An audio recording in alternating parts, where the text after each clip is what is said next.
What's going on, LPA family? Check this out. Got a surprise for y'all. I don't know if y'all recognize this young man sitting to the left of me right now, but we did a podcast last year when he was a senior at LPA, and he came back to bless us with his presence and information on his first half of his college year. So without further ado, just in case y'all don't know who this gentleman is, let's give a round of applause for Mr. Lamar Brown. What's going on? Are you there? Hey, LPA family. Let me ask you a question. And I know the last time you came on here, you were a senior. You spoke a little bit about your experience being at LPA since a freshman all the way through. Well, not a freshman because you actually came from Jamaica. My junior year. Your junior year. You came from Jamaica in the junior year. We spoke a little bit about the differences between the schools in Jamaica versus the schools here. We also spoke about your experience that you got here and just getting up to your senior year and things of that nature. Now we on the part two, right? Because you already graduated. You already did all of the work that you needed to successfully move on to the next levels in life. And I'm definitely interested in your experience, your new experience at college. One, what college did you go to? Two, what made you pick that college? All right. I'm off to Morgan State University, right, in Baltimore, Maryland. And I picked this college because I wanted to get away from home, right? But when I analyzed the college that I really was looking at was like too far, right? This one's like what, 4 or 5 hours from home. And the other one was like 9 hours, and no one want to drive that long. And a plane for that long, and taking trips back for big holidays, it didn't seem ethical. And I wanted to be around my at least some family members, and I had a brother in Maryland, so I said, all right, cool, I'm gonna go to Morgan State. That's why I picked that school. And they're one of the schools that had my major actually, majoring in civil engineering. So let me ask you this question because I heard you say, and I'm pretty sure that there's going to be seniors this year, are juniors, sophomores, and freshmen from LPA that's going to actually see this podcast. I wanna slow it down real fast because there's something that I do want to ask you. And I know we kind of spoke about it in the previous episode. What made, other than the fact that it was close and that it had the major that you wanted to, there was another school I believe in the last podcast that you spoke about too. Do you remember that? What school that was? Yes, it's the name of the school, I believe, is Fayetteville in North Carolina. So how do you make that choice? Like if you have two schools that you apply for that you really like, how do you make that choice and say, hey, you know what, this is the school I'm definitely gonna go to? Did that distance really play a big role because you wanted to stay a little close enough to travel? Oh, to answer that, that's pretty simple for me. It's because I was kind of impatient when when I applied to Fayetteville. It were taking too long to get back to me, and the window was like closing. And Morgan got back to me faster, so I applied to Morgan like really late, and they got back to me faster than Fayetteville. So that's why I went to Morgan. That's the next big reason I went to Morgan. Fayetteville answered way too late. What was the summer like before you departed to Morgan State? Graduated, yeah. It's the free summer. You don't gotta. So what was that summer like? Well, it wasn't a free summer. I was working. Ah, Yeah. I worked out throughout the weekends and all. Working with my dad as well. It wasn't a chill summer at all. were you nervous? College? Nah. I thought of it as like just a next milestone, like basically moving from elementary school to middle school, moving from middle school to high school, just another moving from to our next, milestone in life, college. I like the way you put that. The next milestone in life. It's like you're ready for the next level. Let me ask you this question, and I really, if you can just paint this picture for someone that's gonna start college next year, what was your first day like at college? Like, what did you have to do? What was it like? Like, All right, bet. For my first day in college, right, when carried a little bit of stuff, God had to. I would style Morgan. The bed wasn't the best. I had to, call in some people to change my bed. I think it had mold on it. whoa, calling some people, you got pulled like that? Like, what do you mean? They had services where you can call someone and they'd come and deal with it. Right? Yeah, I think they tell you how it goes and all. I had to clean out my bed, spread it and all. Put my stuff where it's supposed to be, and I tried to stay in the room, but I couldn't. I went and I called my mom. I said, "Mom, I'm not gonna lie. I'm in the dorm and it feels like prison. I've never been to prison, but it just feels like that. It feels gloomy. Right? I couldn't stay in there. My roommate hadn't reached us yet, so I didn't get to know him at that time. And I said, all right, you know what? I'm gonna step out.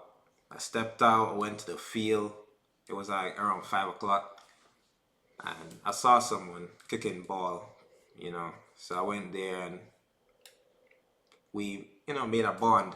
He was, I believe, a senior, and yeah, we out there. We played soccer, right? And I got to meet a lot of people because of him. So that was my first day of college. So let's go back. When you when you say that the dorm felt like a prison, what made it feel like a prison? To me, I feel like it's because of the color. I'm not sure. It's like a cream color, right?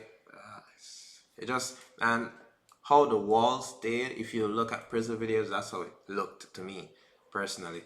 So I don't know. I just felt gloomy the whole time being in there. I couldn't stay in there long at all. Right? That's how I felt. I had to always go outside. They don't allow y'all to decorate your room, paint the wall, put pictures and stuff up there. You could put stuff on the wall, but don't leave like adhesive glue residue on the wall. You can't paint the wall or anything. Nah, you get fines for that. You can put up stuff that won't damage the wall. You can't drill the wall or anything. You could put up things that won't leave a mark. If you leave a mark by the end of the semester, you're gonna get charged. Ah, Yeah. okay. I definitely want to dive into that. Getting charged for certain things because I think people have in their mind if you just go to a party, just wreck up everything, and you ain't gonna get a bill. You gonna get a bill. So you said something about when you first got there. Went to the dorm. It was a little gloomy. You went outside and you actually made some friends. Do you think that it's very important your first year of college that you really try to find your tribe? Yeah, personally, I believe the first week is very important, right? Um, your orientation is important as well because you could make some friends during that time. So as when college actually starts, you have some people you can talk to. But the first week of the semester, that's when like no one really knows each other, right? You can start making your cliques, your groups, your everything. That's where I believe, you start your first, friendships in college. First week is very important. That's where I made most of my connections. Yeah. And based off of those connections that you made, it was with students that had similar interests in that what you had, pretty much. So like soccer, probably the same major, or where they just like had different majors, different interests in sports. Like what was it like, and how was it like to make friends? How did you find your friends? Yeah, it's mostly through soccer and, classes. And going through classes, I'm more being Jamaican and all. Other Wagwan. other people hear the voice and they say, "Hey, you Jamaican?" Yeah, and then you make a click. Sometimes you're just walking by another Jamaican, hear your voice, and boom, you're friends, just like that. That's dope. That's dope. So let me ask you this: are you planning on joining any teams? At the moment, we're trying to make this soccer thing official, right? It's not official right now. It's what you call an unofficial club. At the moment, we're trying to make it work. Going there, training and all every twice, twice a week around that. You know, and then trying to go through the procedures to try and get it done. You know. You mentioned something about clubs, which at LPA we have clubs as well.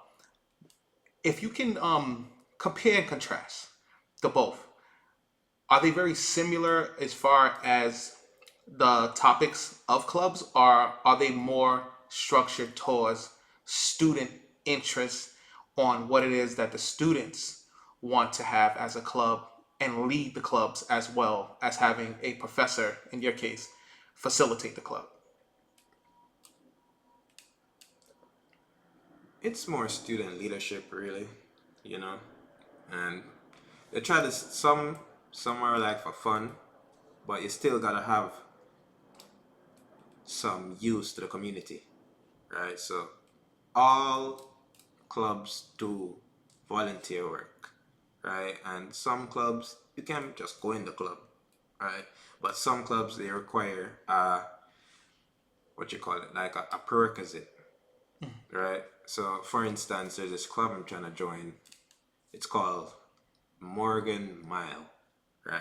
To join this club, you gotta do a certain amount of hours, a certain amount of study hours, and you gotta go to a certain amount of volunteer events. So as the B and Morgan Mile man, right? Before that, they call you an aspiring member. Then after you complete the prerequisites, you're then a Morgan Mile. But it's fairly easy. You just need to go there, and you got ample time. You got like 6 months, 7 months to reach your goal. 6 or 7 months. That's a long time. Yeah. Wait, hold on. 6 or 7 months to reach your goal. That's a long time. Do you think you're gonna get there? Possibly. What's the doubt though? What's the doubt? I haven't been going to events, man. Every time the events come up, I'm like, I'm either tired, just came back from class or something, stop hanging out with friends. Like after I leave class, I go to, meet up with friends that, don't stay at school, that don't dorm.